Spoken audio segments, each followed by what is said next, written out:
যারা হারাম কাজ করতেছে, গণতন্ত্র করতেছে, ছবি তুলতেছে, বেপরদা হচ্ছে, তারা কিন্তু আসলে আদৌ খলিফা উপযুক্ত না।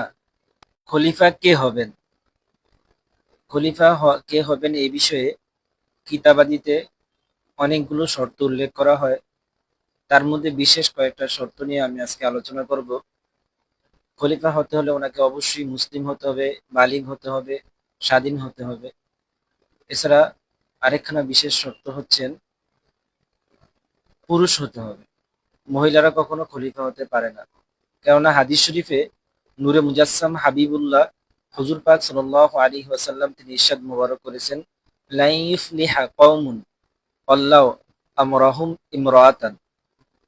ওই কম বা সম্প্রদায় কখনই সফলতা লাভ করতে পারবে না যাদের শাসক হবে একজন মহিলা। নাউজুবিল্লাহ। এই হাদিস শরীফ খানা বুখারী শরীফ, নাসাই শরীফ, তিরমিজি শরীফ আর অন্যান্য কিতাবে রয়েছে। খলিফা যিনি হবেন ওনাকে অবশ্যই ইনসাফগার হতে হবে, এবং খলিফা হওয়ার জন্য একটি অন্যতম সবচাইতে বড় শর্ত হচ্ছে ওনাকে কুরাইশ বংশীয় হতে হবে। এই প্রসঙ্গে প্রথম খলিফা সিদ্দিক আকবর হযরত আবু বকর সিদ্দিক আলাইহিস সালাম তিনি বলেন, আমি নিজে শুনেছি নূরে মুজাসসাম হাবিবুল্লাহ হুজুর পাক সাল্লাল্লাহু আলাইহি সাল্লাম তিনি ইরশাদ মুবারক করেছেন, আল আইম্মাতু মিন কুরাইশ, খলিফা হবেন কুরাইশ বংশ থেকে। এই হাদিস শরীফখানা তারিকুল খুলাফা, মুসনাদে আহমদ, মুসনাদে বাজ্জার, মুসনাদে তয়ালিসি, নাসাই শরীফ, মুসনাদে আবি আলা সহ আরো অনেক কিতাবে রয়েছে। এবং এই বিষয়ে আল্লামা মাওয়ার্দী রহমতুল্লাহি আলাইহি তিনি বলেন, ইনইকাদুল ইজমা আলাইহি, যে খলিফা যিনি হবেন ওনাকে অবশ্যই কুরাইশ হতে হবে, এর উপর উম্মতের ইজমা প্রতিষ্ঠিত হয়েছে। আহকামুস সুলতানিয়া ৫ নম্বর পৃষ্ঠা। তাহলে আমাদের এই বাংলাদেশের প্রেক্ষাপটে যদি কেউ খলিফা হন, এটা আমাদের সবাইকে দেখতে হবে যে উনি কুরাইশ বংশীয় কিনা। এটা হচ্ছে অন্যতম বিশেষ প্রধান মানে শর্ত খলিফা হওয়ার জন্য। কাজে যে ব্যক্তি কুরাইশ হবে না সে কখনই খলিফা হতে পারবে না। আর শুধু কুরাইশ হলে হবে না, ওনাকে অবশ্যই হাকিকি মুত্তাকি হতে হবে, ফরেজগার হতে হবে। কোনো ফাসিক ফুজ্জার খলিফা হতে পারবে না।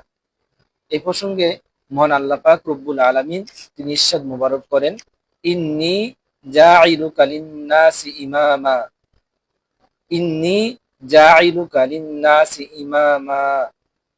আল্লাহ পাক রব্বুল আলামিন তিনি হযরত ইব্রাহিম খলিলুল্লাহ আলাইহিস সালাম ওনাকে উদ্দেশ্য করে বলেন, আমি আপনাকে সমস্ত মানুষের জন্য মহাসম্মানিত ইমাম হিসেবে মনোনীত করেছি। তখন খলিলুল্লাহ আলাইহিস সালাম তিনি বলেন, ক্বালা ওয়া মিন যুররিয়্যাতি, হযরত খলিলুল্লাহ আলাইহিস সালাম তিনি তখন বলেন, আর আমার সম্মানিত বংশধর ওনাদের মধ্য থেকেও ইমাম মনোনীত করুন। ক্বালা ক্বালা লা ইয়ানালু আহদি যালিমিন, তখন আল্লাহ পাক রব্বুল আলামিন তিনি বলেন, আমার অঙ্গীকার জালিমদের নিকট পুষবে না। অর্থাৎ জালিম ফাসিকরা কখনোই খলিফা হতে পারবে না। সূরা বাকারা শরীফ 124 নম্বর আয়াত শরীফ। এই সম্মানিত পবিত্র আয়াত শরীফ ওনার ব্যাখ্যায় হানাফি মাযহাবের বিশ্বখ্যাত ফকিহ হযরত ইমাম আবু বকর জাসসাস রাহমাতুল্লাহি আলাইহি তিনি বলেন, ফাসাবাতা বিদালালাতি হাযিহিল আয়া বুতলানু ইমামাতিল ফাসিক ওয়া আন্নাহু লা ইয়াকুনু খলিফা, যে এই আয়াত শরীফ দ্বারা প্রমাণিত হলো যে ফাসিক ব্যক্তির ইমামত বা খেলাফত বাতিল। সে কখনই আন্নাহু লা ইয়াকুনু খলিফা, সে কখনই খলিফা হতে পারবে না। ফাসিক কখনো খলিফা হতে পারবে না। ফাসিককে যে ফরজ, ওয়াজিব, সুন্নতে মুআক্কাদা আমল তরক করে। কাজী যারা গণতন্ত্র যারা গণতন্ত্র করে, রাজতন্ত্র করে, টিভি দেখে, ছবি তোলে, বেপরদা হয়, হারাম নাজায়েজ কাজ করে, তারা হচ্ছে চরম ফাসিক। তারা কখনই খলিফা হতে পারবে না।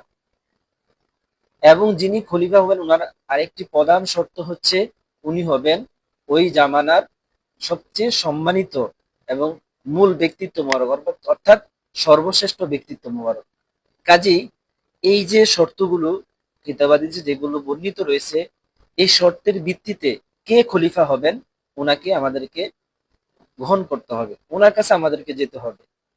কাজে যারা হারাম কাজ করতেছে, গণতন্ত্র করতেছে, ছবি তুলতেছে, বেপরদা হচ্ছে, তারা কিন্তু আসলে আদৌ খলিফা উপযুক্ত না।